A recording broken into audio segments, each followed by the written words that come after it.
welcome to the show. I'm Eric Murphy. I'm Vila Bianca. This is Skeptic Generation. And man, do we need to talk. Yeah, we do. It has been a rough week and a good week. It's roses and thorns. Yeah. Roses and thorns. While we're kind of, we let people know what we're up to. So should we start with the good news or the bad news? Let's start with the good news. Okay, the good news is we hit 10,000 subscribers. Yay! Yay! Thank you all so much. We would not be able to do this without you. And this has been incredible. It's been 5 months, and we popped over 10K. We're their 25th episode. Yeah. That's pretty cool. It really, really is. So everybody, thank you so much. Thank you for liking, subscribing, sharing it out. It's the show seems to be picking up a little bit of momentum, and we really, really appreciate it. Yeah, we did an impromptu live stream on Wednesday night and counted down and celebrated with everybody who showed up in the chat. Just random off the cuff. That is up now. But we're going to be taking that to private or unlisted mode and sharing that with patrons moving forward. So if you want to watch it or rewatch it, you can always do that. We did a little bit of an impromptu Q&A as well. So we talked a little bit about, our lives, how we met, how the show got started, what happened at the ACA. Like, we talk about a little bit of that there. So pop over there, and if you can't find it, that's because it's gone unlisted. Just a little extra something for our special patrons. Yeah, and really also, we want to make sure that when you're going to this channel, you're getting the content that you want to see. And so we don't want to put too much other stuff that you're not signing up for. So right, exactly. Yeah, we're kind of doing our best to stay in our lane. But we do have a couple of other regular announcements. First off, the show is brought to you by you. If it wasn't for you, we wouldn't be able to put on the show. Thank you so much. If you like what we do and you maybe want to get an ad-free version of the podcast or an ad-free version of this show, consider going to patreon.com/skepticgeneration. And we do ad-free versions of things. We do hangouts with our senior level patrons and above. And actually, we have a hangout scheduled next week, the 12th. Yeah. So if you are a senior level patron, make sure that you, come and hang out with us on the 12th on our Discord. We'd love to see you. That said, another quick thing about Patreon.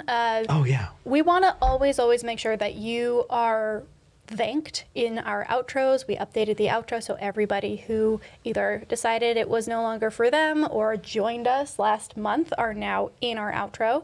That said, there are a couple people who haven't signed up for a particular tier, and so we could put you in, but we also don't want to do that if the reason you haven't signed up for a tier is because you don't want to be, thanked in the outro. Thanked in the outro, have your name out there. So if you would like to be thanked in the outro, you have to be on a tier. Please go do that. And if you want to be thanked in the outro, that's how you do it. If you don't, then a good way to just signal to us, don't put my name on the outro, is to pledge without a tier. And if you want to make sure that your tier benefits are still coming in, just reach out to us and we'll figure it out together. Absolutely. For sure. That said, now for the bad news. So we are doing our best to do a show today, but we lost our water. The water heater kind of blew yesterday. Kind of blew. It blew. Yeah. We get back from grocery shopping and we're like, oh, there's a river coming out of the garage. This is the first time water has come out of the garage. Yeah. So we actually had to stay at a hotel last night, and there are people working on it right now. So if there's a little bit of banging around in the background, we apologize. We're doing the best we can. But there's only so much we can control for. Yeah. So we decided that instead of saying, hey, you know what, we didn't sleep well last night and there's bunch of people knocking around in the garage, we're going to do this anyway because you guys make time for it. We want to be there for you. But just deal with the noise level with us for this. If you happen to catch some shouting or some banging or whatever, that's what that is. Also, just as an update, we are working on tech. We're trying to make things better and better. So as you listen in, if you have feedback, let us know in the live chat. Let us know in the comments. We're doing our best to even things out. I know that each caller is a little bit louder or quieter than others. And because of that, we need to do that on the fly. If that's just a little bit too much and you don't want to deal with it, you can listen to the podcast or check out the clips later, because when we edit it, we make sure that we even out the volume on everything and make sure that it's good to go. So thank you for... Another good reason to get that ad-free Patreon version. Yeah, because that whole thing's edited for audio quality as well. So yeah, but one last thing. How can I forget? We're a week and a half away. Yeah, week and a half. From Faithless Forum. We're going to be there. We hope to see you there. And there is a ad that I helped put together. Let's watch it.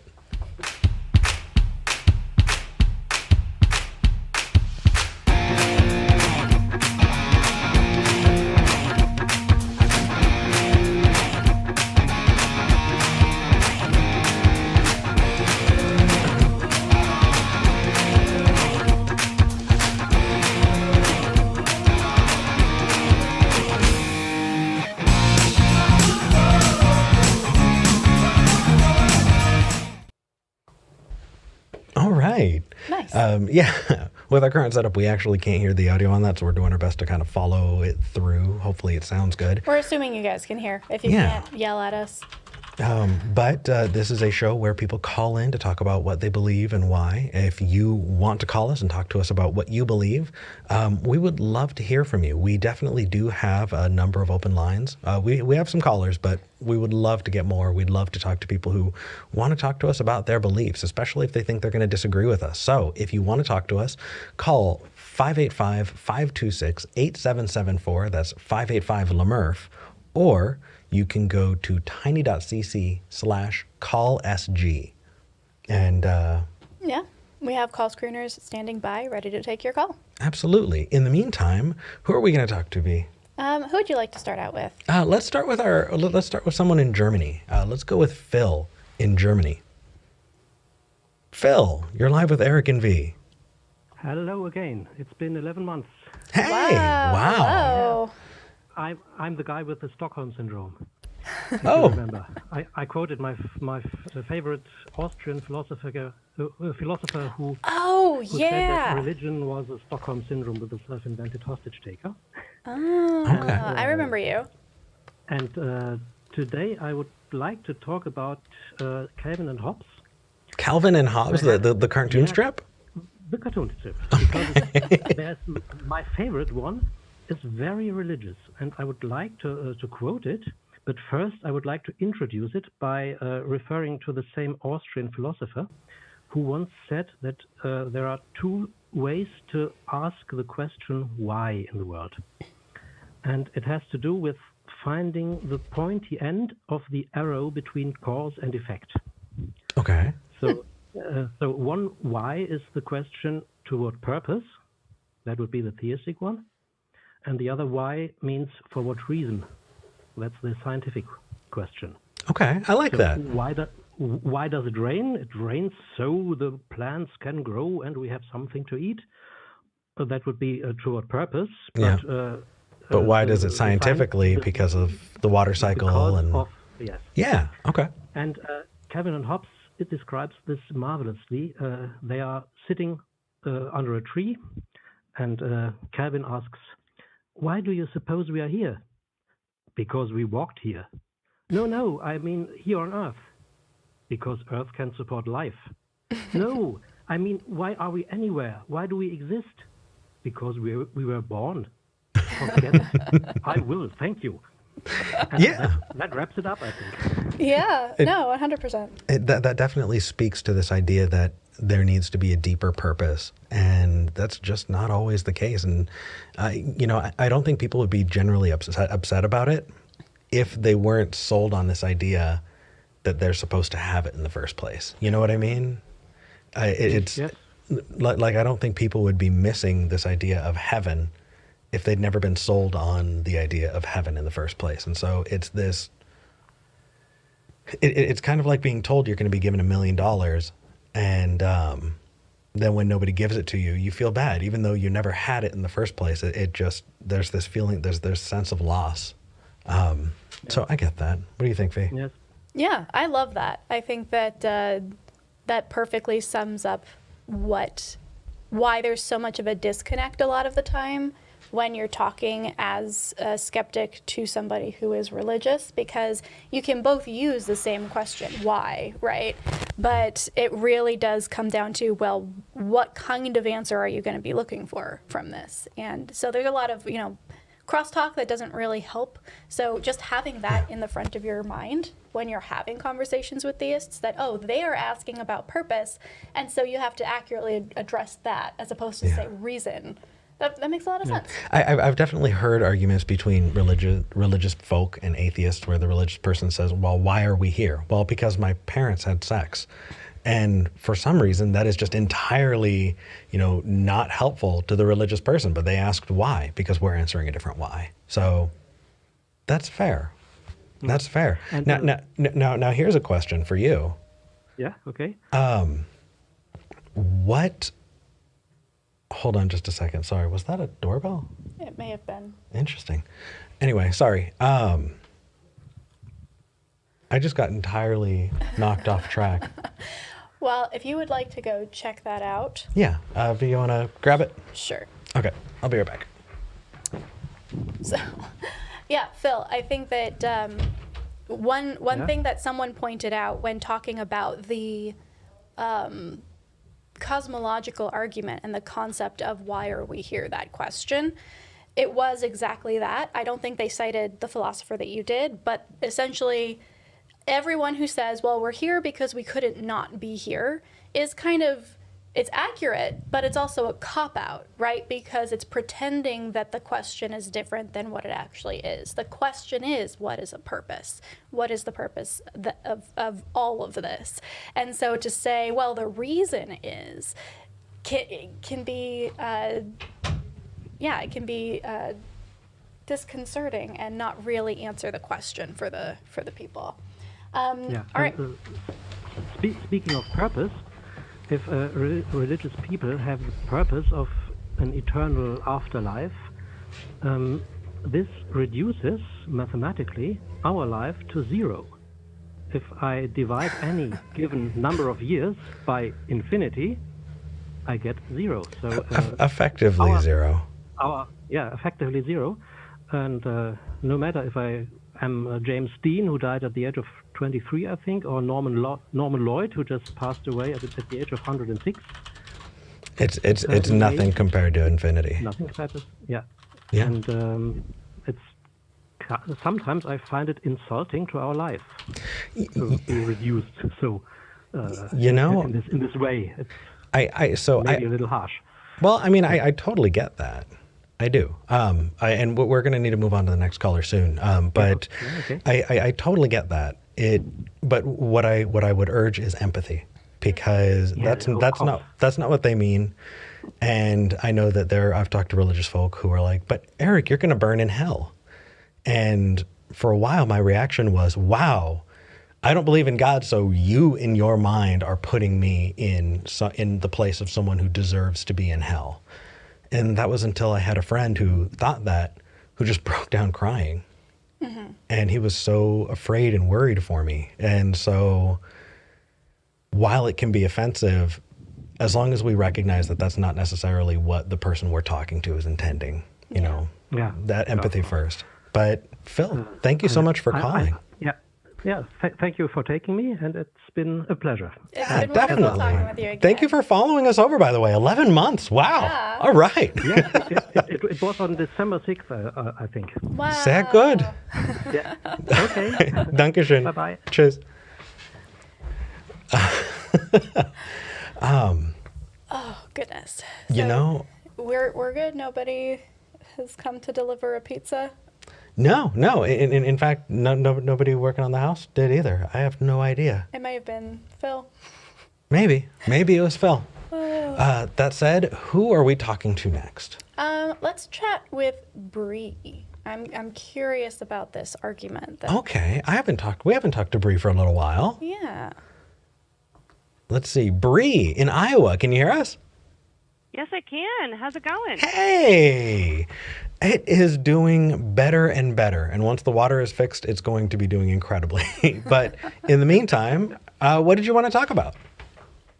Okay, so the preface for this, of course, is I was watching Talk Heathen last week, and they had two anti-abortion callers call in last week, and one of which claimed to be an atheist. Oh, so you're bringing that to us, huh? Yeah, well, it kind of inspired me because his argument was complete garbage. So I was thinking, can I think of anything that would actually make sense and actually make sense coming from an atheistic perspective? Mm-hmm. So I think I found something. Okay, so just to be clear, this is absolutely Bree's opinion, and Bree is against abortion and is providing Bree's anti-abortion argument, right, Bree?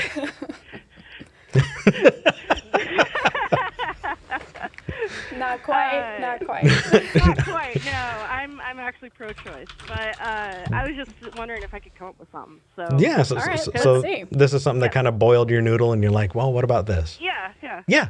So what do you got? I was thinking. We're atheists, and of course, we all eat communion. Babies, and so naturally, we should want more babies to be born because otherwise we wouldn't have. Be able to partake in our communion. And especially babies that aren't wanted by their parents. You would think that's like the take a penny, leave a penny of babies. Yeah, right? Wow. Sarcastically, I get it. But that depends on everyone involved really believing that. And, Yeah, I think though it does what you bring up, Bree, is important because a lot of the time the quote atheistic anti-abortion arguments that I hear are still so steeped in a religious mindset that it becomes very difficult to have the conversation. So yes, this was facetious and it was funny, but the bottom line here is, hey, really try and come up with a naturalistic, skeptical argument against abortion that doesn't hinge on baggage you're carrying over from a religion, either from a religion you were a part of or from a religious society. A lot of the time the assumption is, well, life is sacred, or well, it's a person, or all of these things that we can have that conversation for sure. But what we first have to do is get down to, okay, well, you're bringing in a lot of assumptions, and most of the time it sounds like they're coming directly from a religious mindset. You know what I think it is?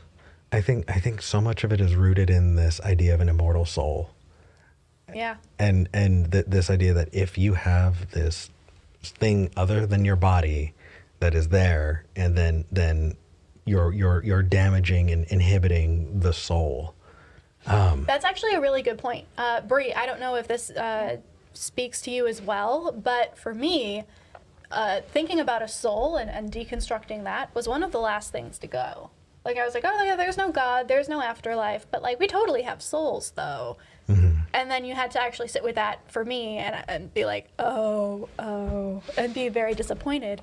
But it could be that just has not happened yet for a lot of people. And so the assumption is that there's some other component there. Yeah. And I'm not saying that my argument for abortion is because there are no souls, but if your argument against it hinges on that concept, you need to do some more thinking. Yeah. Yeah. I guess the concept of a soul never actually made sense to me in the first place. So I guess it was one of those things that I just happily let go because I didn't understand it. I got to tell you, I actually latched onto it, and it was very hard for me to let go. In fact, I tried to find other ways to make it work in the meantime, like this. Well, if there's not a soul, then there's this collective unconscious. And so maybe if I don't have a soul, maybe I'm still taking part in some larger collective soul. And then I realized that that's indistinguishable from nothing when it comes down to actually testing and checking. So it is what it is. But Bree, this was fun. I appreciate it. I definitely would love to talk to somebody who really does have an abortion argument. Yeah. And Yeah. I think we might. Sorry, it was too funny and I couldn't help but share. No worries. It's okay. we always You're like just your bringing that input. crap to our door. That's fine. Also, I believe it was Kenneth who complained that people that constantly call in never seem to have uteruses. So Yeah, that would help. I don't know. But you're not automatically more right or wrong because you have a I know, uterus. yeah. But yeah. Yeah.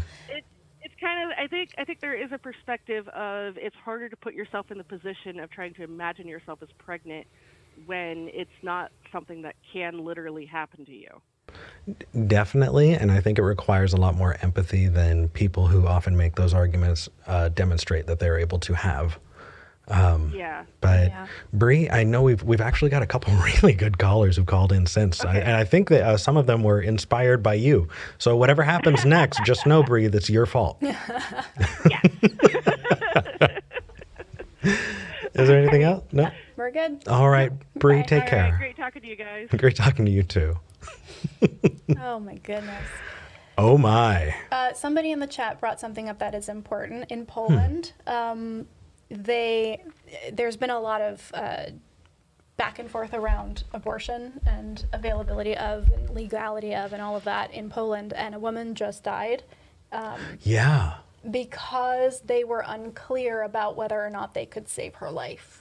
And so the doctors hesitated because they didn't know if it was legal or not because the language and all of the revisions and everything were so Yeah, she died. convoluted. It was sepsis, wasn't it? I believe so. And so, yeah, this is why we have these conversations on the show, because when you don't know a thing and when people who don't know what's going on are the ones making the rules, things happen. We're definitely, there's definitely a point where the rubber meets the road and we're waxing philosophical all the way up until we realize that people are dying while other people are sitting around, swirling their whiskey, and it's just not okay.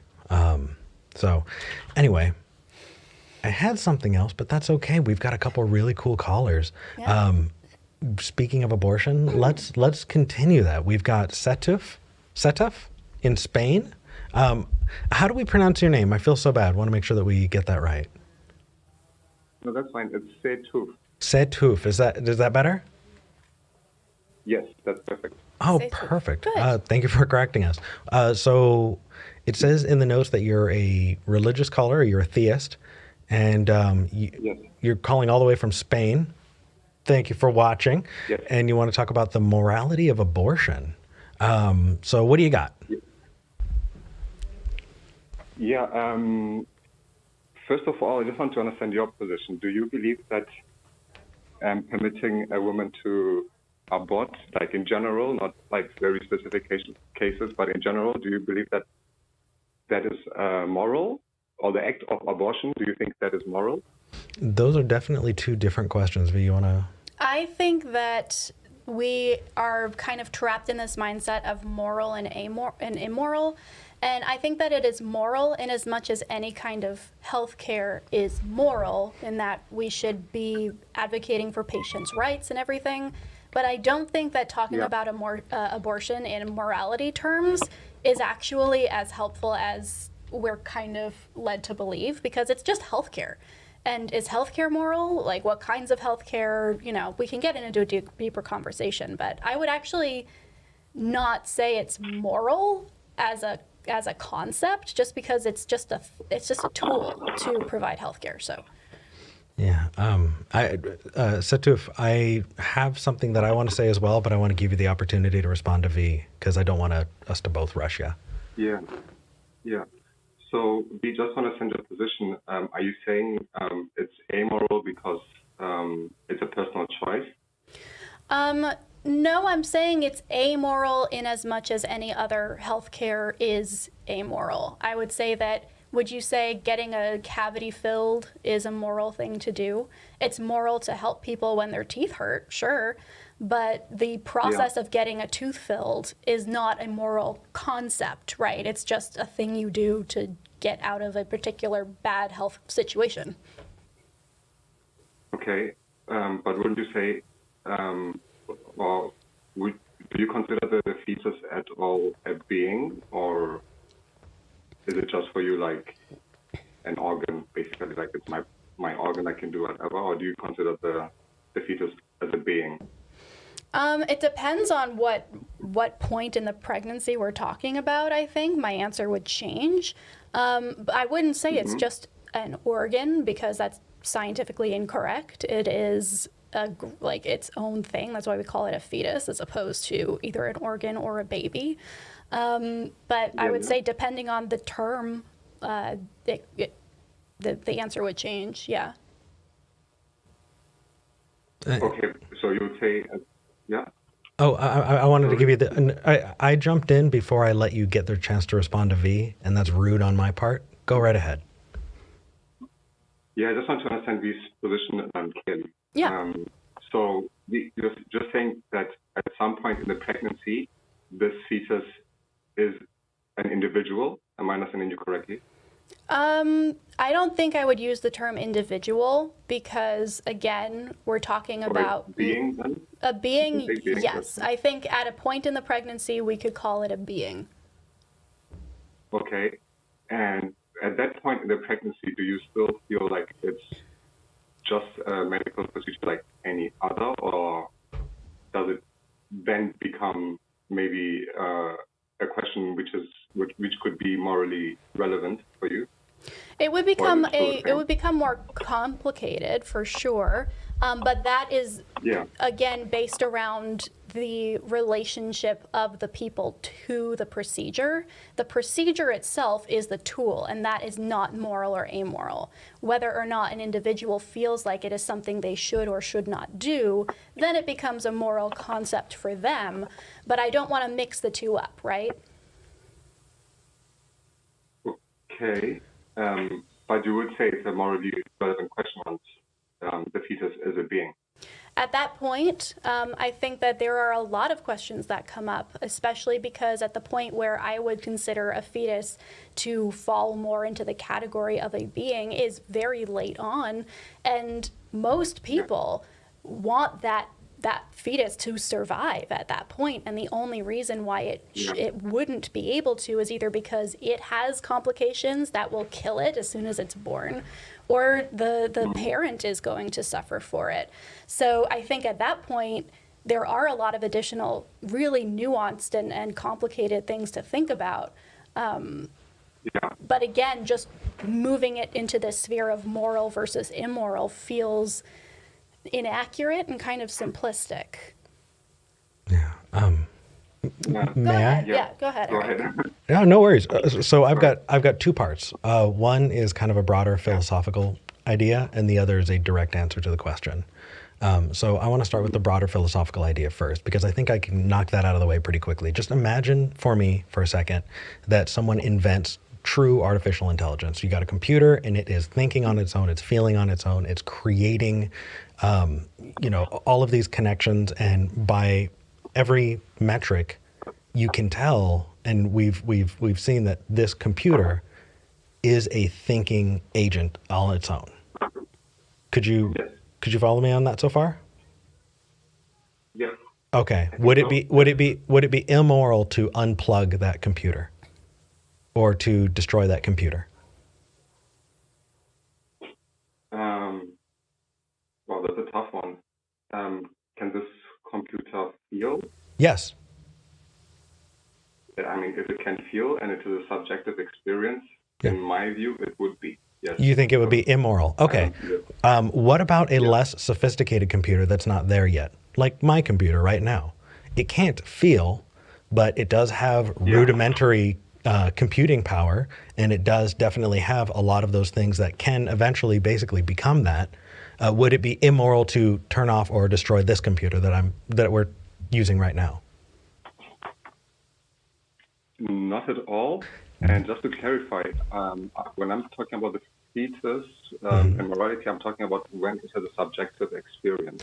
And before that, I don't see anything about that. Sure. And I would think that if you're going to go with that, then I think that subjective experience, I would go with what in the United States, the Supreme Court went over viability and had a whole conversation about that. If you don't know about the history of Roe v. Wade, I suggest you check it out because they had a drawn out conversation that a lot of people talk about as if they'd never read Roe v. Wade. And I think it's a great launching point to find where decisions have been made and moving forward. Now, the second part, because we do have a couple really great callers that I want to get onto, is at the very beginning, you said, should we permit women to have abortions?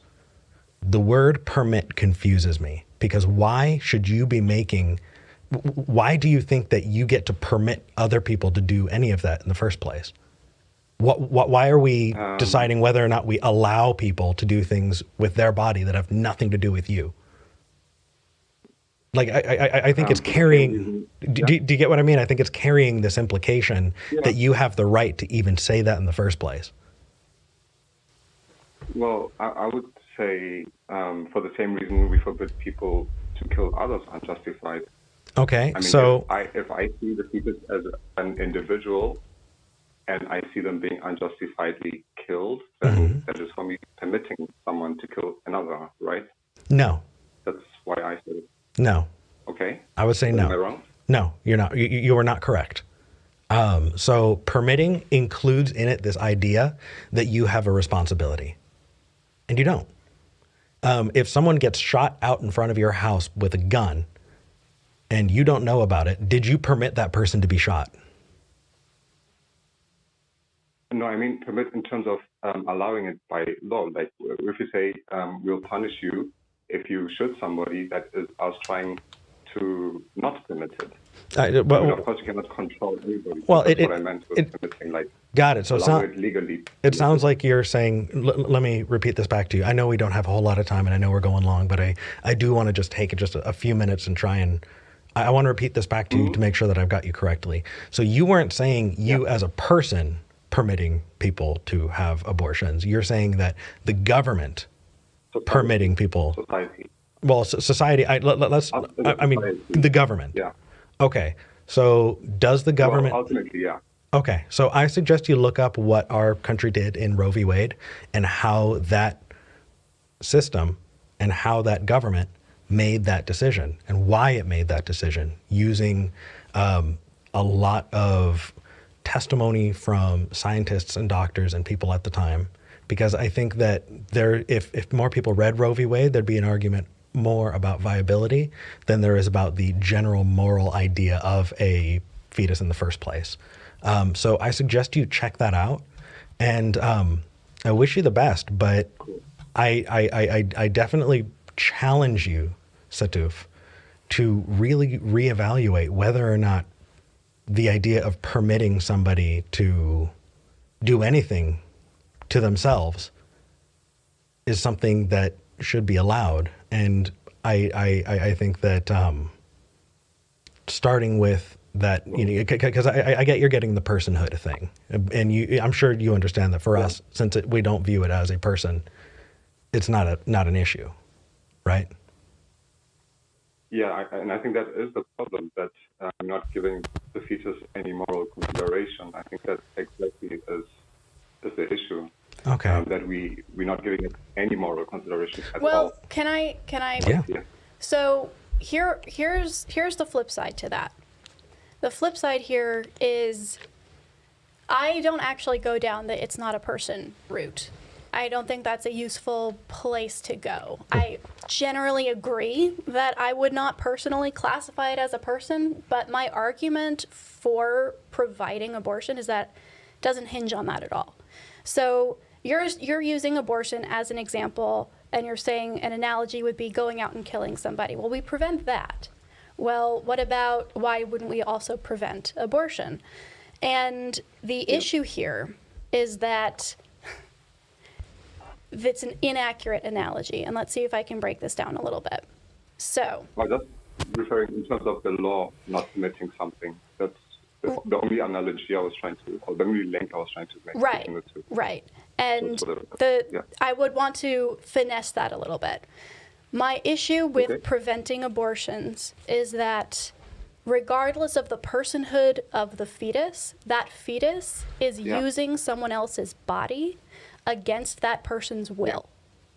And that person has a right, in my opinion, whether it's with an abortion, whether it's with a rapist, whether it's with somebody who is intruding in their home, to protect their bodily autonomy, even if it unfortunately means that the other person doesn't make it, right? That's a really good point. So for me, and we, in Texas, we allow that. We say, hey, stand your ground law in Texas gives people, homeowners, the right to shoot someone who they think is on their property for bad reasons. And that's legal.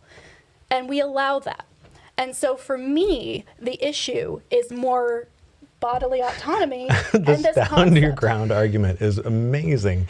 And you know what? Actually, I'm thinking about it, and I know I've had this thought before, but that's a really good point. I mean, if you're looking at a burning building and there are people inside, are you going to be held responsible for not running into the burning building to save the people?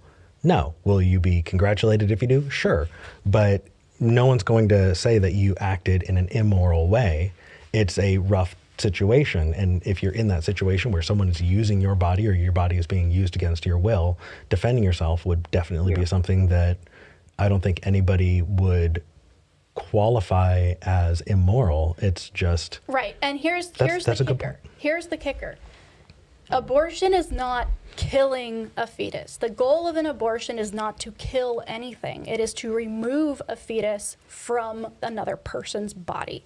And up until the point of viability, that unfortunately means that that fetus doesn't survive. In the future, if we have the ability to put that fetus into some kind of container and grow them artificially, like, cool, we will do that. The goal is not to kill anything. The goal is to remove somebody who is taking control of somebody else against their will. And so the murder, abortion thing, even when we're just talking about the legal elements, it does become very important that we get that nuance in there. But we have a lot of other callers. Yeah, that's true. Setuf. Well, guys, you said a lot and so much to say to that. But I just want to ask one last thing. Yeah, what's up? What we just said about like artificial wombs, basically, in the future. Mm-hmm. So would you say at that point, if this is an existing technology, if somebody aborts and does not connect their child or the fetus to this machine, would you see that as immoral when that possibility is there? That's a good question. And hypothetically, given the assumption that that is an option that is readily available for everybody, that would be an interesting conversation to have. But again, at the point where that becomes reality, who knows who has access to it financially or who has access to it, physically. So like there are other considerations there. But that's an interesting thought experiment. Definitely. I would think bringing a life into the world that's not wanted or loved is immoral. But killing it, I would say, is worse. But you're bringing killing in again, and that's anyway. Setuf, thank you for calling in. Hopefully you saw some productive. I know that people are definitely active in the live chat, so take care. Yep, thanks. So it was pointed out to us about halfway through that call that the call screeners think that may have been a troll, and the name Setuf happens to be fetus backwards. And the person who called in to talk heathen last week using he, him pronouns, and apparently was told people without a uterus should not weigh in. And how funny. That said, here's the thing. A couple things here. A, if you engage with us well, like Setuf did, we'll talk to you. Like, we don't care if you called other shows or if you're a troll or if you're using a different name. That's fine. Feel free to do that.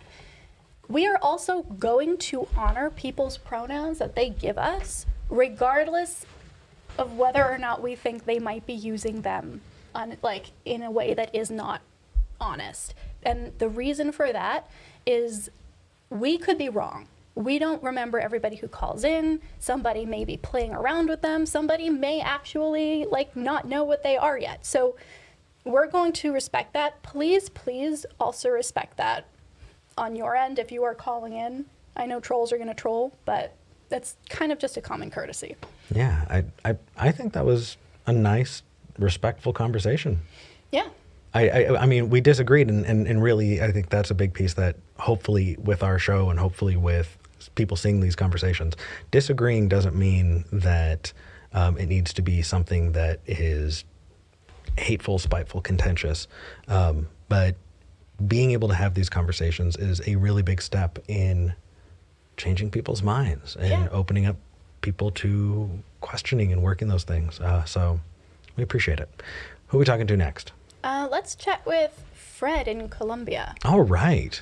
Fred, you're live with Eric and V.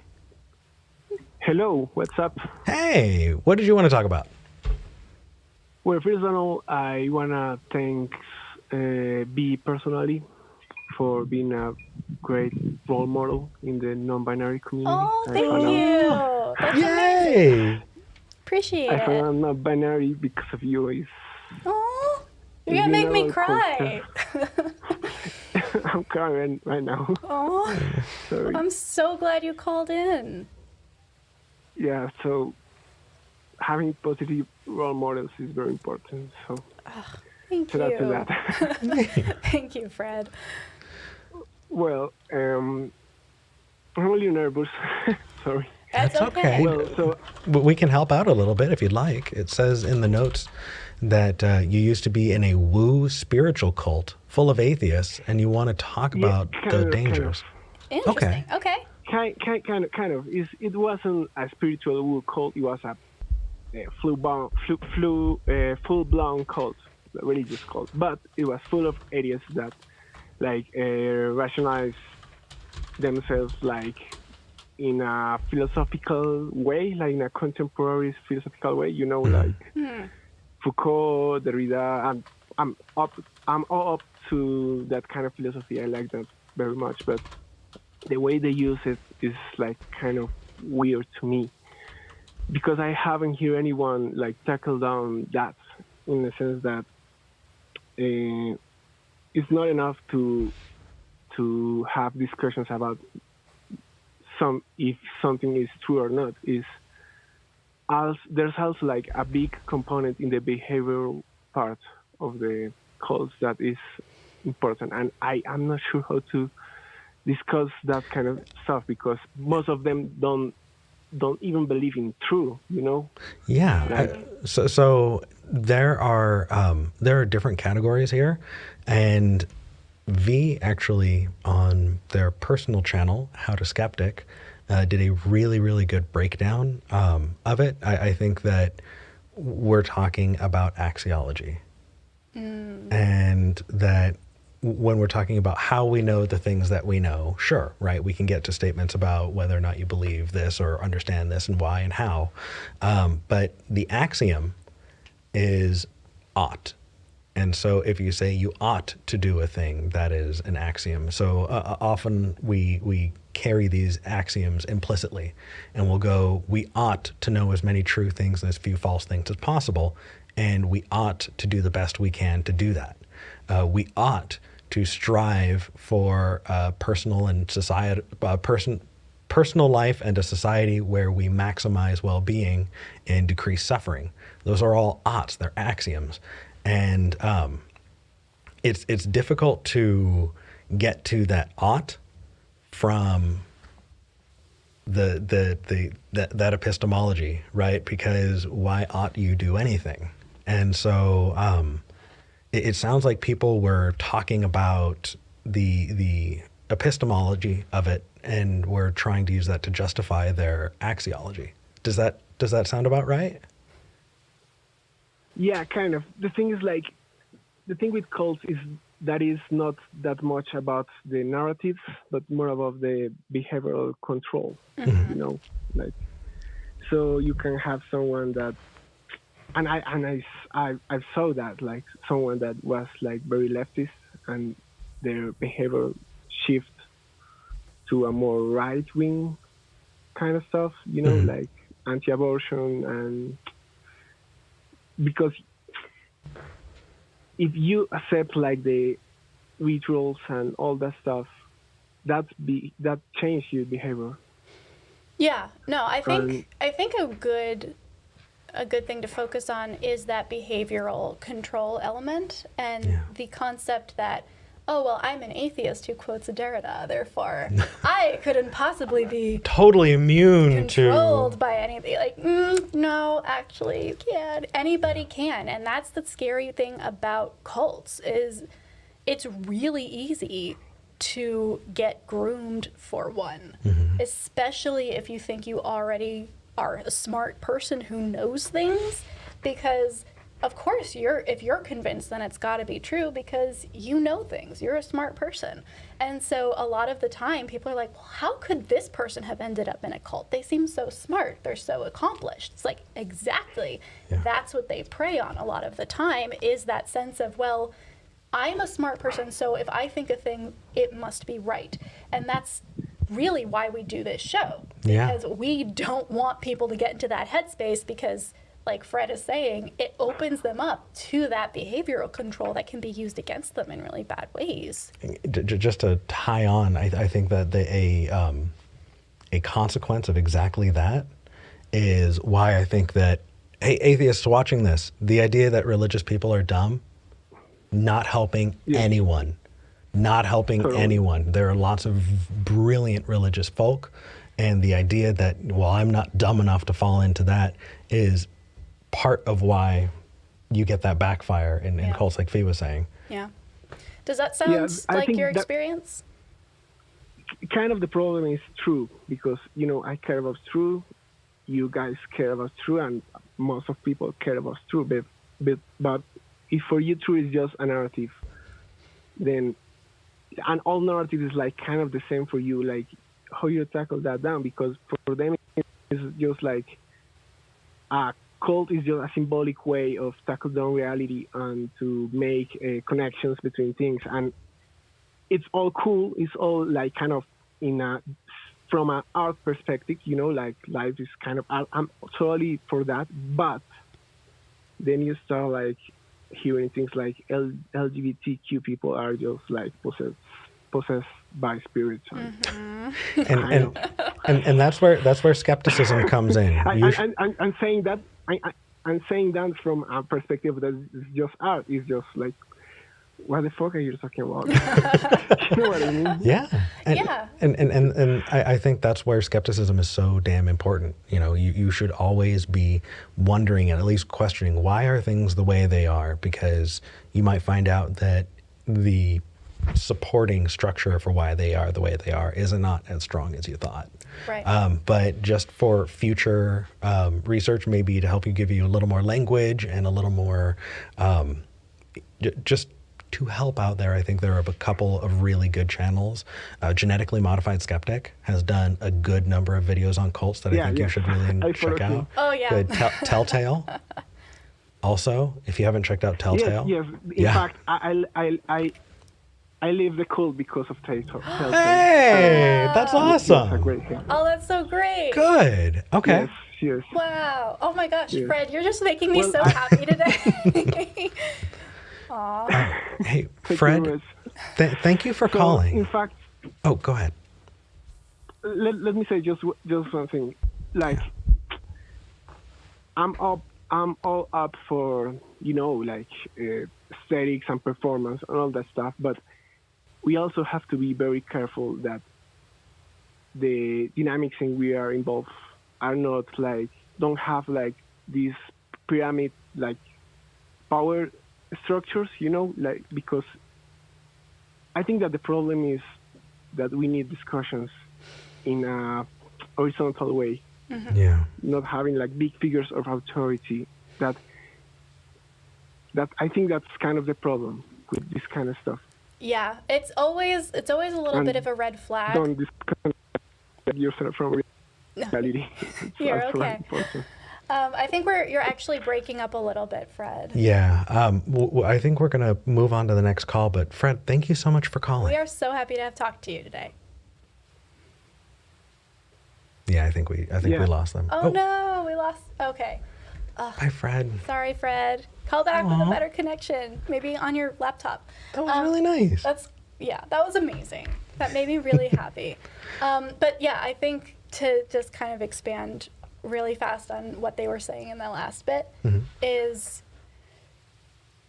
it's a big red flag when there are power structures in a community or in a group that cannot be questioned, because that will lead inevitably to some form of behavioral control. It might not exactly become a cult, right? Not everything is, and I think we use that word too much a lot of the time. I have no doubt that Fred actually experienced one, especially if Telltale was what got them out. Yeah. But in general, if you want to avoid behavioral control, look for organizations that maybe don't have those kind of weird power structures or power imbalances. How do you, I've got to push because I'd love for you to expand. What about people who are like just asking questions, man?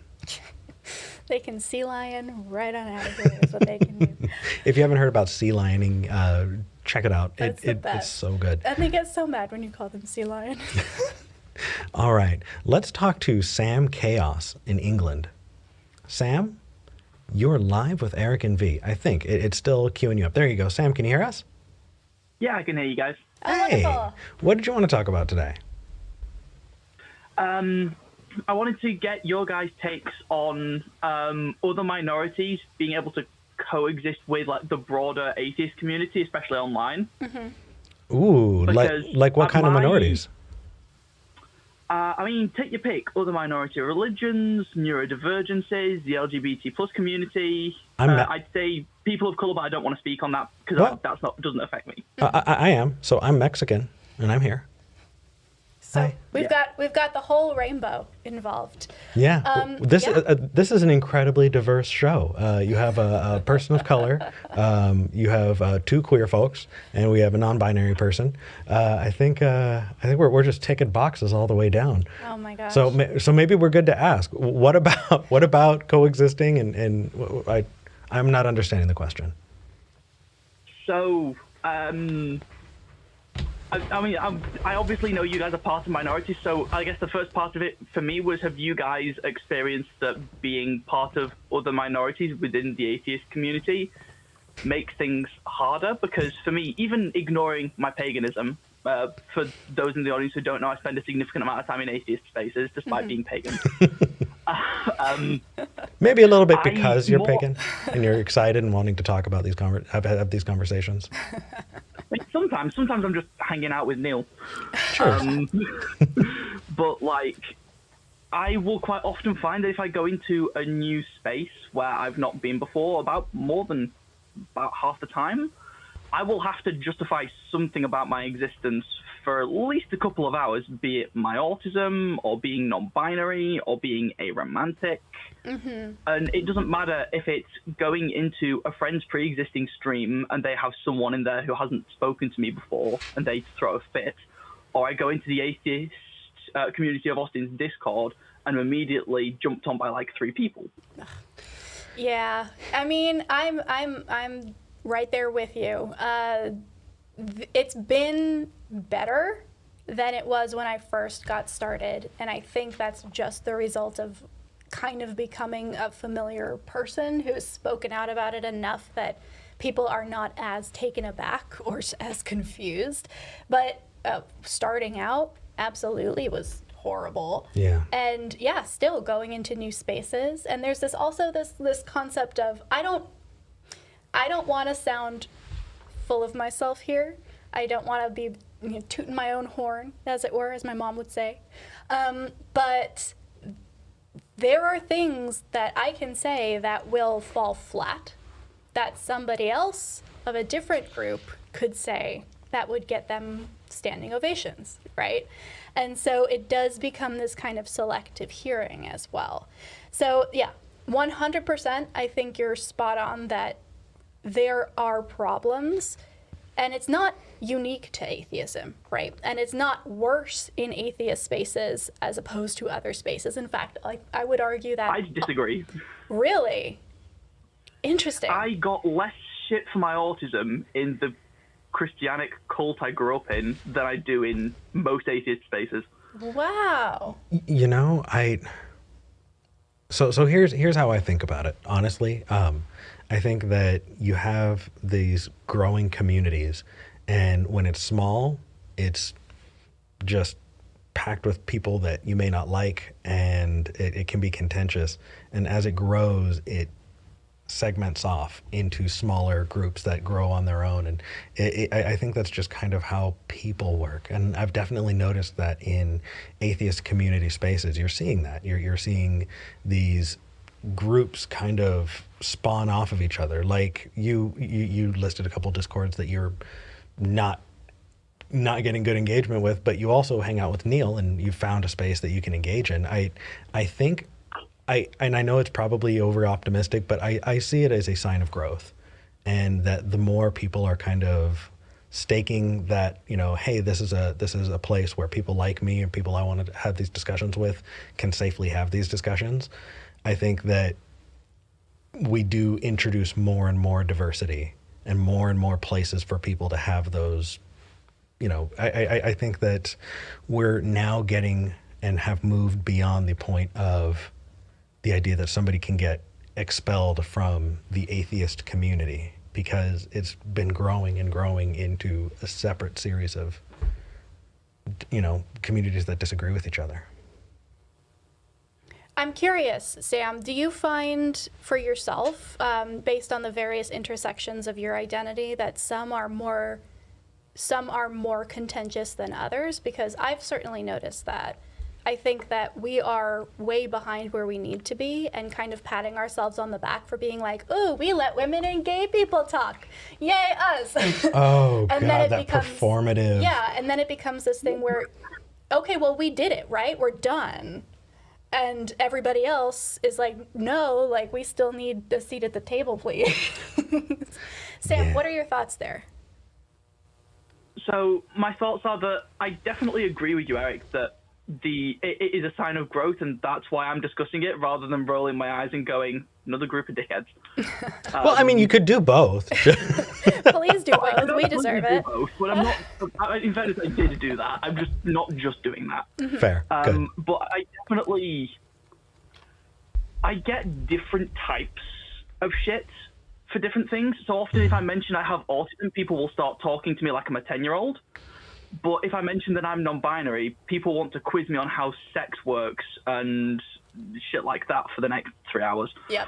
I'd also like to point out to people in the chat that my pronouns are they, them, not he, him. They're on the screen, people. Come on. I think that, like, I probably weirdly get the least shit for my paganism, because if someone tries to come after it, none of the usual arguments really work, and I have responses. Mm-hmm. Like, that's one of my special interests as someone with autism. Interesting. Yeah. Yeah, I think honestly, it speaks to me to this overconfidence just in general in communities that deconverted and feel like they're all that because of it. And yes, it's a huge fucking thing to deconvert and to find a new community and to find a new worldview and build that from the ground up. That's huge. But that doesn't mean you're done. And I think a lot of the time people are like, oh, well, I know all the arguments against God now, right? And then you throw Sam into the mix and all of a sudden they don't work anymore. And because they don't want to seem like they don't know things, they back off. Whereas if they can say, well, sex and gender are the same thing, and hold to that line and have people like fucking Dawkins come out and be like, yeah, you're right. Then you're just clipping my wing. They can feel advocated for and more confident in being an aggressor. So I think it just comes down to being, like we were talking about with Fred prior, it comes down to being like honest with yourself about how much you know and how much you don't know, and being a little bit more humble, I think, and being like, hey, maybe I don't know all the answers, and maybe my initial reaction of, oh, that feels weird, is not because I intuitively know what is correct, but rather, oh, I need to look into this more, I need to learn more. And I think that just kind of one last thought that I wanted to throw out there, and that is that there are plenty of religious denominations that hate each other's guts. They still vote the same. And I think that's something that we have to recognize, that we can be allies and not have to agree on everything. And we can dislike each other a lot, but still vote together on issues that we find valuable and important. And I think that this idea of kicking somebody out to the point that they are no longer, like, we have to recognize there are people that are in this world that are just not like us, that we don't like, that are going to be dicks, but that does not disinclude you from finding a community of your own that you belong in. And it does not disinclude them from being a part of that larger culture. It just means that there are assholes in it. But we do have a couple of other calls we want to get to. Sam, thank you for calling. And one of these days, we're just going to need to sit down and talk about your paganism. One of these days, sooner rather than later, because I'm going to see you soon, aren't I? Oh, yeah, in like a week and a bit, I'll see you guys. You're going to be at Faithless Forum? Yep. Nice. All right. Yeah. Good. I look forward to it. Yeah, it's going to be fun. It will be. That's going to be great. If we can get the water working over here. Jeez. Sam, you take care of yourself. Yeah. No worries. Bye. Take care, guys. Bye. I think I heard the construction truck outside, so I think it might be working. Well, we will find out in half an hour. Yeah. So people are saying that my voice is still too deep, that I'm too close to the microphone. And so I'm backed away from the microphone. Let me know if this is better. Look, I hate my voice too. Like, I get it, but there's not much we can do about it. Just know that if you absolutely hate it, I hope that you can find a show and a host that works for you, that you can find that community that works for you, because you deserve to have that too. But I don't know what to say. That said, who are we taking next? Let's see. Let's go with Candor Okay. in Colorado. All right. Candor in Colorado. You're live with Eric and V. Hey. How are you guys? We're hanging in there. We're Doing good. well. Yeah, no. That's where y'all is actually a really, really good word. How are y'all doing? Yeah, it's one of the only places to address a third party, plural. Well, there is without- yous. No, there's not yous. There is, just Nope. because you don't know that. I don't recognize it. You don't. This is what we were talking about just a Yep. call ago. This is where the faction breaks in. All right, Candor, what can we do for you today? I think I had on my thing something about the importance of having religious tools even as an atheist. Yeah. Yeah. I'm curious what you mean by so, religious tools. Yeah, I wanted to go a little deeper into that. So, like in psychology, we talk about mindfulness a lot, but it's more than just mindfulness. It's also meditation. Like prayer is a form of meditation. Like all of these tools have been used in all of these different religious formats. Does that make sense? Yeah. So I think atheists, because I used to be one, tend to throw the baby out with the bathwater.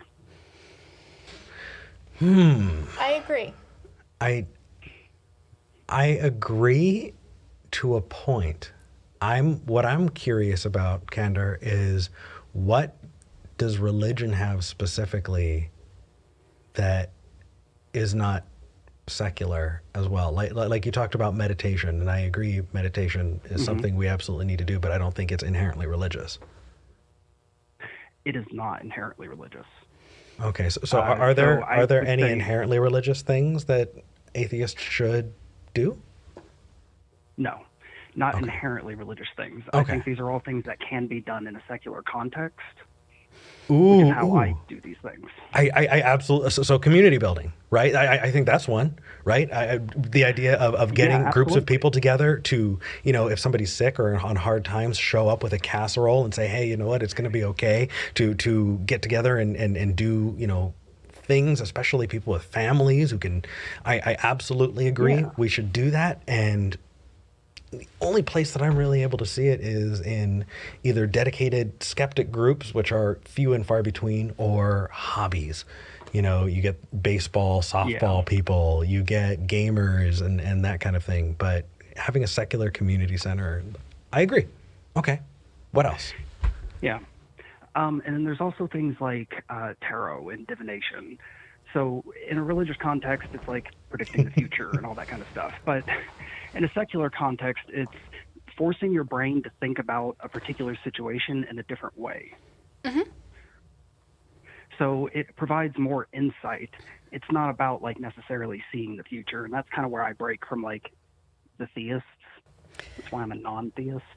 Right. Yeah. I'm curious. I want to dive into this just a little bit, because I agree that in the same way that, we can use any tool and it doesn't have to be inherently religious.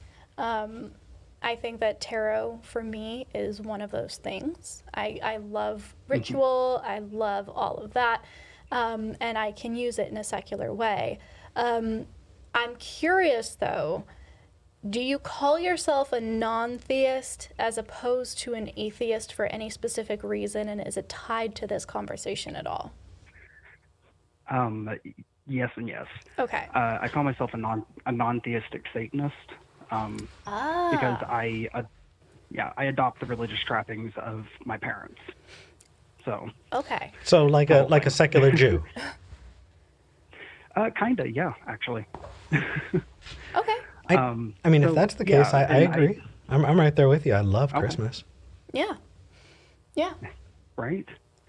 But I do feel like, though, that just like the generic atheist community, as far as I've been able to tell, they even throw away things that like, okay, hold on. Let me gather my thoughts for a second. That's okay. You're okay.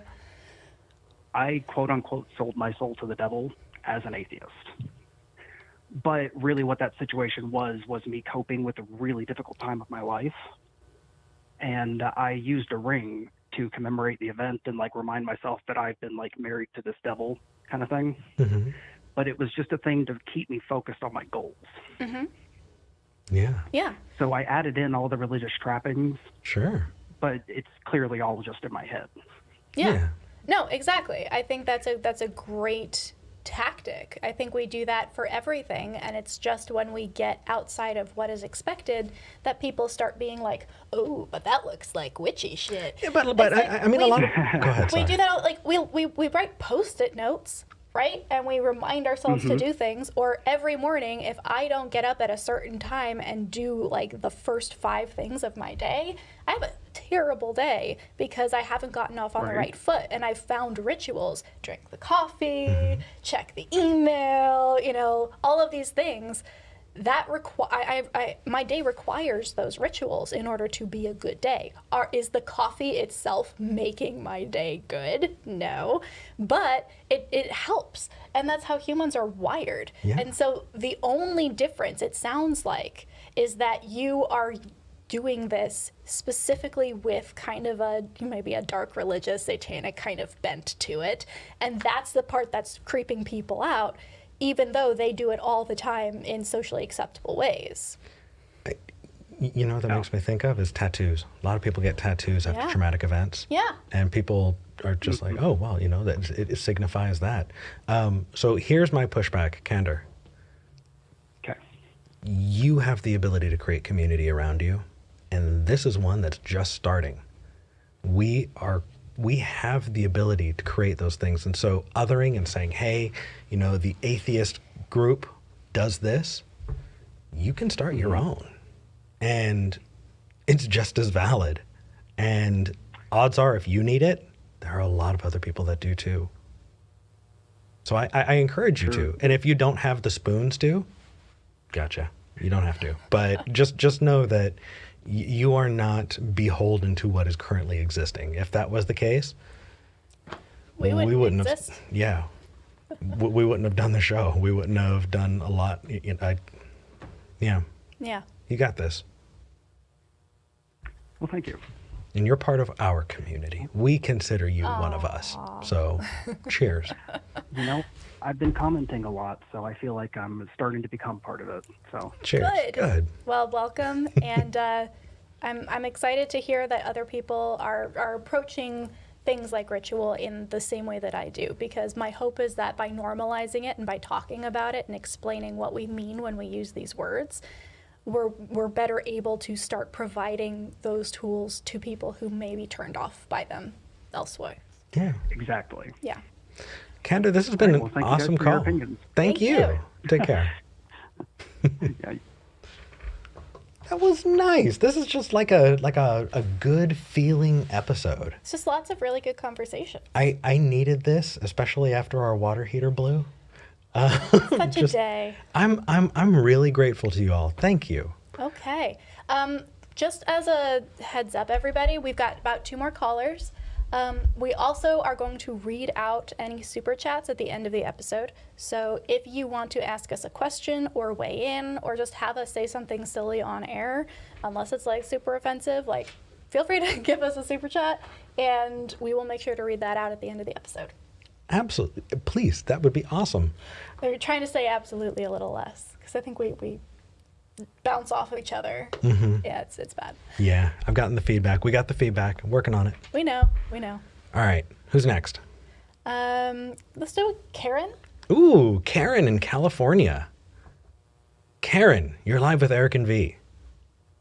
Hi, Eric. Hi, V. How you doing? Doing well. Good. Your volume's just really high. We're going to turn you down for just a second. Okay. Very talk loud, sorry. No, that's okay. I think I just jumped out of my seat a little bit. What did you want to talk about? What did you want to talk about today?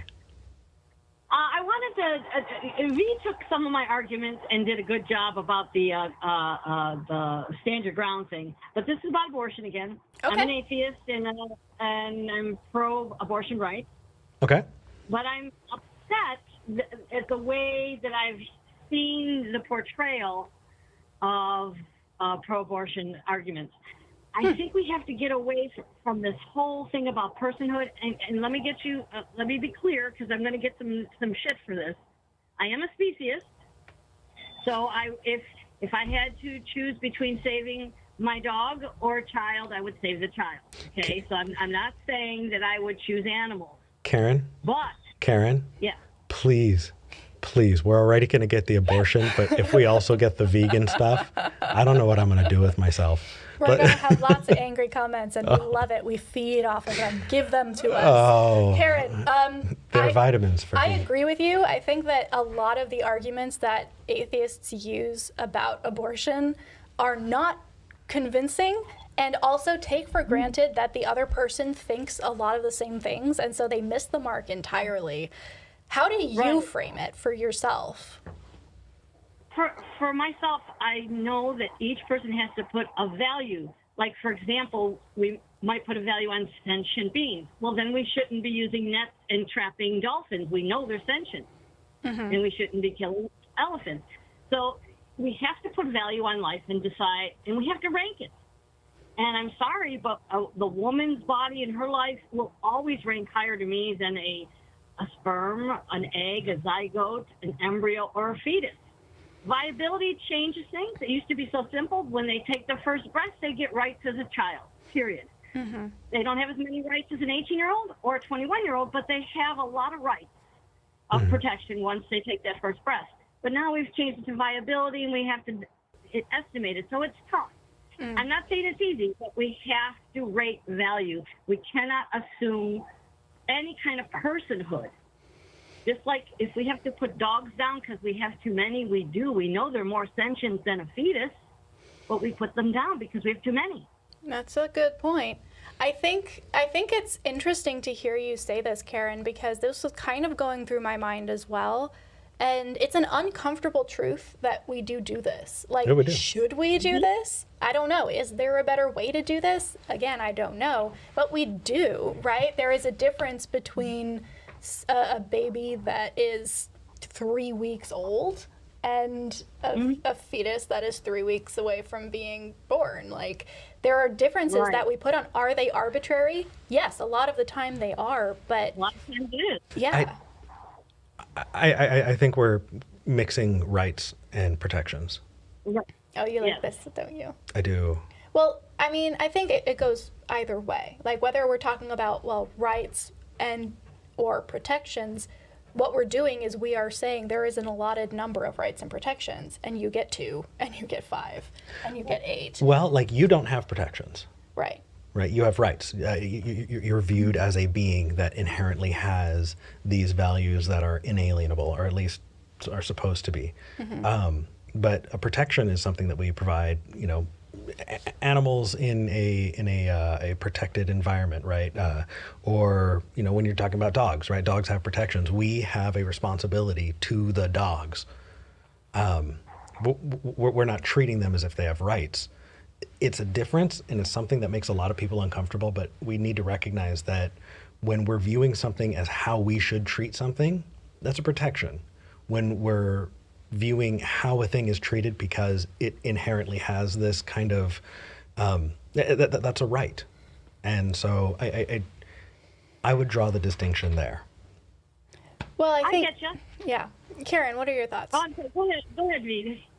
I just think that regardless of which word we use, the basis, the bedrock of this conversation is, unfortunately, we are not able to come up with a better way of doing things than to put 2 things against each other and say, which is more important to me, right? And that's where all of this discomfort comes from, because we all know that that feels weird and that feels wrong, but we don't really have a better option. So exactly, Karen, when somebody comes to me and says, hey, there are 2 lives at stake here. One is a fully formed 30-something-year-old person with an entire history and relationships and consciousness, and the other is a fetus. I'm going to put weight on one over the other. And the only difference between my putting weight on one over the other and a theist is that they flip it for some reason. And they say the fetus is more important. And so that's actually a really great way to start that conversation, because then we can just get right to the point. Okay, I think this one is more important. You think this one is more important. Why? And then have that conversation. That's a very interesting attempt. It also comes down to, I realize an infant can't take care of itself, but with any other human, they can help to keep an infant alive. But you cannot have a non-viable fetus take care of itself if for some reason it got cut out of the body, like someone does, you know, did a cesarean. There's no way a non-viable fetus can survive. So it's dependent. And dependency then puts, it depends on the one who's it's dependent on. And I'm sorry, but it's dependent on someone whose body has changed, emotions have changed, and has so much responsibility once it becomes viable that, you know, I just think it's unfair to think that that dependent being that's not a fully formed adult, fully formed human in any way, it should have more to say than the person who is the provider. I would push back a little bit on the dependency element, because then I think a lot of the conversation is then going to go into, well, what about somebody with special needs? You know, someone in a coma, someone end of life who needs hospice care. You know, so like we do get into this area where, again, ultimately, if we had to save 2 people and we had to sacrifice one, we're always going to have to make that distinction, right? Every single time. And that's what makes fiction so interesting, because that's every single story. But I would stay away from that. Yeah. I will push back on that, because once they've taken a breath, everything changes. Everything goes in their favor. Once they've taken the breath away. Well, but you drew a distinction away from breath and about dependence. And so the idea that got brought up was the idea of somebody who's entirely dependent for their life and someone who's not, and how that valuation changes, and how sticky and really icky that gets. And I do not have I don't have the strength today, Karen. I just honestly though, I don't. I really loved this conversation, because it has given me a new way of looking at the conversation with a theist, and maybe moving away from the, well, is abortion like murder or not, and more towards the, okay, we all do this valuation of individual lives. This is how I'm evaluating these lives. How are you doing that? And what's your reasoning behind it? That's a really good call, Karen. Yeah. Nice. Karen, thank you for calling in. Oh, you're welcome. It was nice talking with you guys. Nice talking to you. Too. Take care. Yeah. Yeah. All right, one more. Yeah, that was an uncomfortable call, but kind of in a good way. The only thing that made me feel uncomfortable is when you move into the dependent kind of like that is a really gnarly road to go down. Yeah. And but in general, if calls can make me feel like, oh, I need to sit with this and think about exactly where my morality like fits on this new idea, like that's always exciting for me. So nice. Thanks, Karen. All right, let's talk to Kevin in Colorado. Kevin. Real fast. I'm just finding Kevin. No worries. There's Kevin. Let's grab Kevin. Hi, Kevin. Kevin in Colorado. Hey, guys. Hey. Hey. Oh, your audio is so nice. I like it. Oh, well, I got to tell you, it's my iPod earphones. Nice. Going to give you the heads up. All right. And I thought it was supposed to be Kevin, not from New York. We are aware that you are not from New York. Yeah. Okay. All right. That was bad. I apologize. No, that's okay. I'm sure lots of people watching breathed a sigh of relief. What did you want to talk about today? Well, so I want to thank you guys first off, because you cause people to think, right? And so where I'm going with this is, it's been about a month or so ago. You guys had a dialogue with a couple from the UK, and please don't. Yeah. Please just. I'm not here to cause strife or anything. This was the vax thing. Yeah, I remember the call. It's caused some thoughts.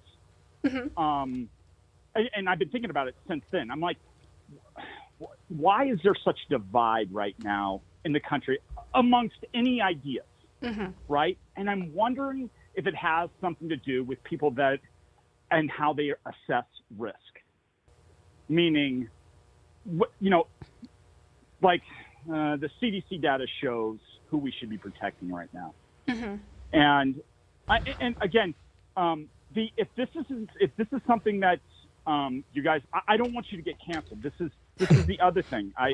Watching that and watching you try to get off the channel, I'm like, oh fuck, is she trying to get off the channel because they just started this brand new channel? They're working their business. I'm like, but I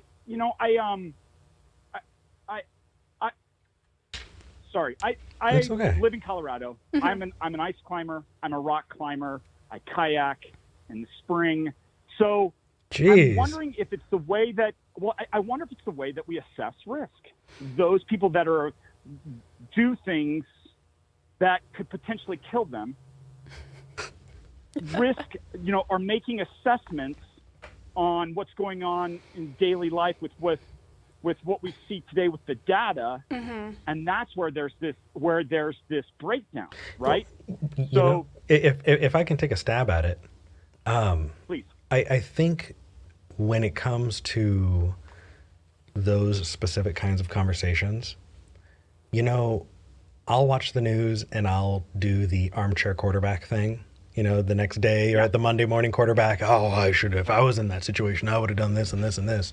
And you get really excited. Right. And when you have the platform that we do, it's like, well, we can use this and we want to have this conversation. And what I realize and what we've talked about is that the responsible thing is to make sure that this platform is being used to give the people who know what the fuck they're talking about a place to speak.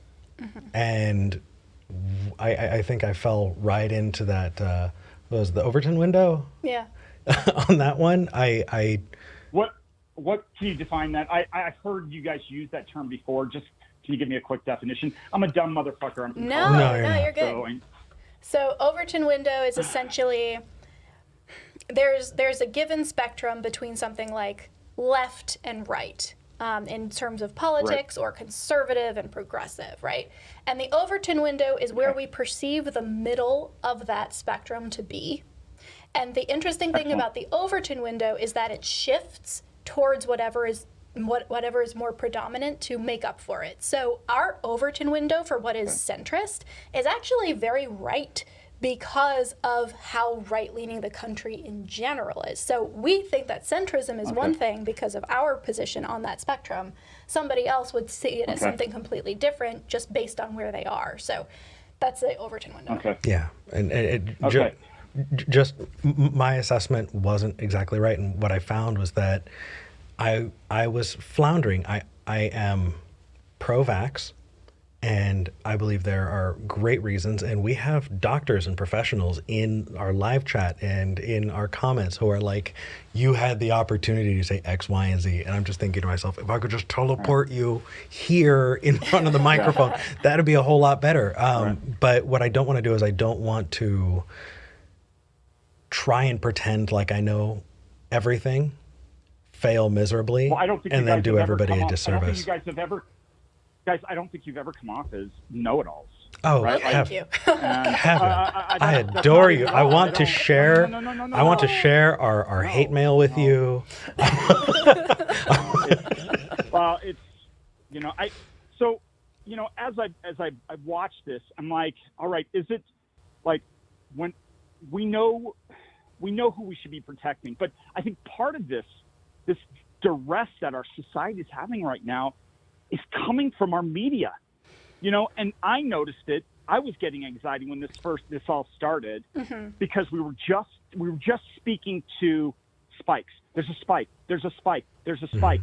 Yeah. Everybody's got anxiety, and it doesn't give us enough data points to go, okay, is this a true risk, or is this something we need to be cognizant of, and we need more data, right? And so when we start delving into those numbers, right, we're then seeing, oh, it's the elderly, it's people that are immune compromised, it's the metabolically unhealthy, we're seeing that vitamin D deficiencies. We're seeing, so then we need to then at that point we can make a switch. Okay, I'm going to stop drinking 12 Diet Cokes a day and maybe drink some more water. I'm going to eat more healthy food than processed burgers from McDonald's, right? Well, and I do want to push back just a little bit because I think I know where you're going with this. Give me the and. Yeah, so. Give me the and. And I think that that is up to the individual, right? Like if you see those numbers and you go, oh, I need to make sure I don't fall into that demographic so that I'm safe. I'm going to do X, Y, and Z. Yeah. Some people decide that personally they don't feel like the vaccine is needed for their own immune system. But then the pushback that is valid, I think, is to say, well, I'm not part of that demographic, therefore I shouldn't get this because I don't need it. Right. Does pull into, well, okay, but maybe that is something you should do for the other person. Because in the same way that Kevin, you strike me as the type of person who'd be like, oh gosh, this seatbelt got jammed, but I really need to get where I need to go. So I'm just gonna go and I'll be fine. And if I'm not, then I'll deal. Mr. Ice Climber. But we wear seatbelts and we drive safely for the other people on the road, So go ahead. Again, it's that risk assessment. I'm sorry. No. There's a bit of a delay, and if we talk over each other a little bit, it's totally understood. But I want you to finish your thought. Okay, so it's that risk assessment. It was one of those things. We started having dialogue about people dying, and I said, there's a spike. I said, but that doesn't. It's not the cause. It's not a one-to-one correlation. We need those data points. And how dare I say that? It's like, because we need to know. As a society, that lets us all make decisions. Now, there's going to be some people that are far off in right field that are going, God's going to save me, and I don't need the vaccination, right? I got the vax, but I got the one and done because I looked at it as 67%. And didn't know much about this new vaccination. We're now having to get boosters. It's like, that's okay. Yeah. Whatever. But I'm not somebody that goes and gets a flu shot every year either. I'm not saying don't do it. Well, I just don't do it. so but it's like, well, I think it becomes a risk, you know. And my mother called me and she's like, Kev, I'm really worried about this vaccination. I go, my mom's 76. I go, Mom, you do it. Yeah. Like the odds, we know what your age group is like.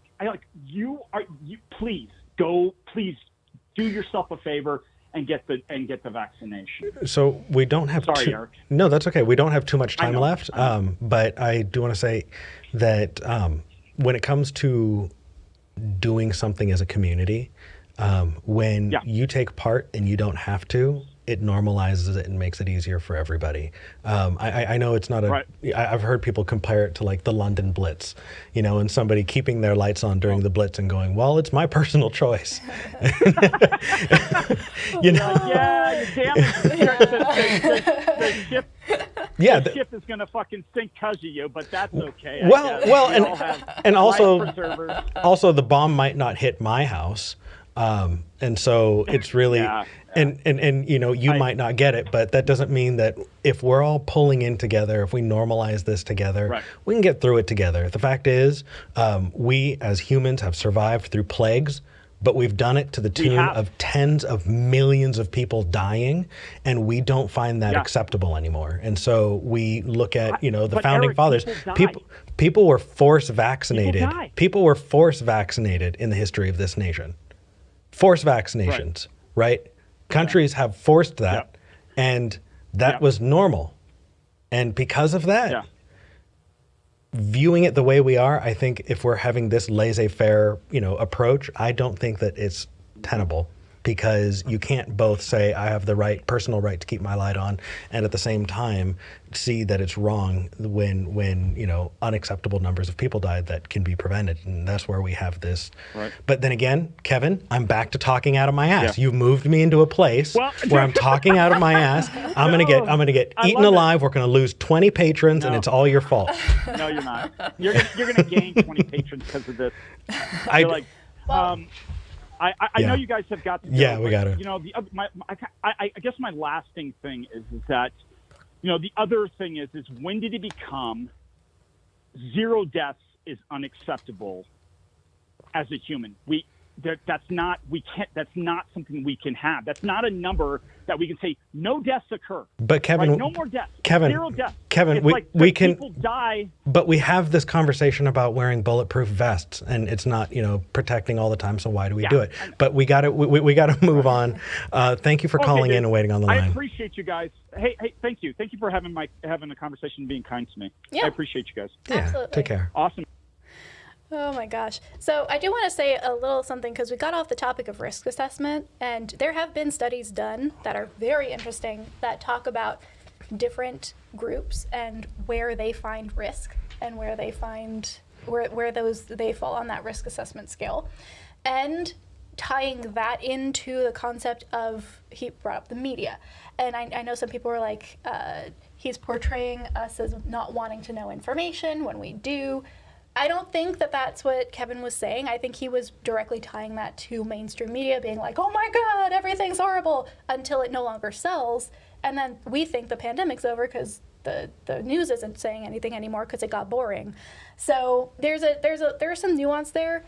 That said, you have a responsibility to your fellow humans, and I'm glad that Kevin told his mom to get vaccinated at 76, but you know, she'd have an even better chance of surviving if Kevin also was vaccinated when he went to visit her.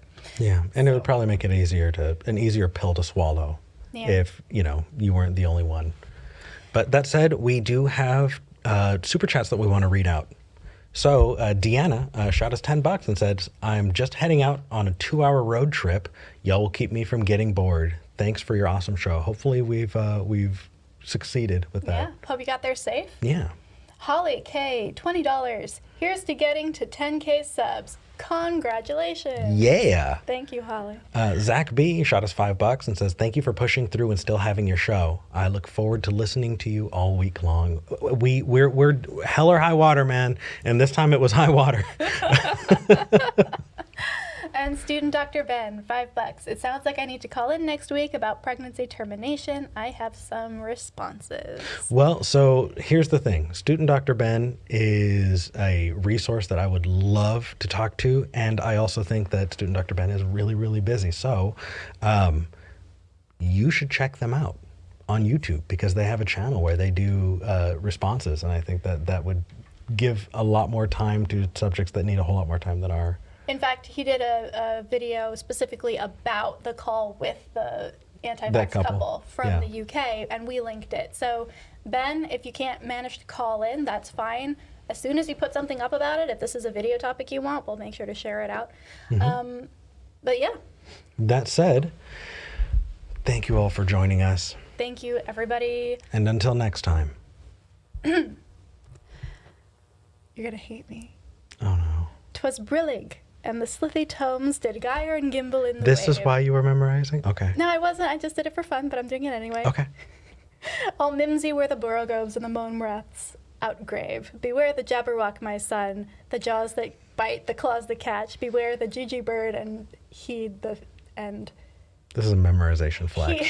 The frumious bandersnatch. He took his vorpal sword in hand. Long time the manxome foe he sought. So rested he by the tum-tum tree and stood a while in thought. And while in uffish thought he stood, the jabberwock with eyes of flame came whiffling through the tudgely wood and burbled as it came. 10 minutes. V memorized this in 10 minutes. 1, 2, 1, 2, and through, the vorpal blade went snicker-snack. He left it dead, and with its head he went galumphing back. Uh-huh. And hast thou killed the jabberwock? Come to my arms, my beamish boy. O frabjous day, Callooh Calais, he chortled in his joy. 'Twas brillig, and the slippery tomes, the gyre and gimble in the wave. All things were the borogoves and the mum rats outgrave. See you next week.